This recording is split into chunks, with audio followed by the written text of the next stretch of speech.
காரணம் பரிசுத்தமாக்குதல், ரெண்டாவது காரணம் சுவிசேஷ சாட்சி, மூணாவது காரணம் மகிமைப்படுத்துதல். அது சொன்னால் உங்களுக்கு ஒரு இன்ட்ரெஸ்டிங்காக இல்லை பாருங்களேன். அது நெகட்டிவாக சொன்னோன்னா ரொம்ப இன்ட்ரெஸ்டாக வரும் நமக்கு, அப்படி தான் இல்லைங்களா? எதுவுமே நம்ம நெகட்டிவாக சொன்னோன்னா அப்படியே நம்ம காது திறந்து கேட்கும்.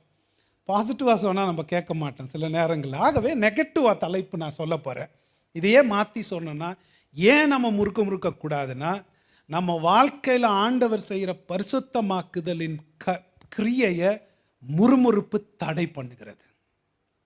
ரெண்டாவது, முறுமுறுப்பு இந்த உலகத்தில் நம்முடைய விசுவாச கிறிஸ்தவ சாட்சியை அழிக்கிறது. மூன்றாவது, இயேசு கிறிஸ்துவின் ரெண்டாவது வருகையில் ஒவ்வொரு முறுமுறுப்பாலும் அவன் இன்னைக்கு எவ்வளோதான் நாடகம் போடலாம், அவன் உண்மையான விசுவாசி இல்லைன்னு வெளிப்பட போகிறது. வாவ், இது சீரியஸா இல்லை?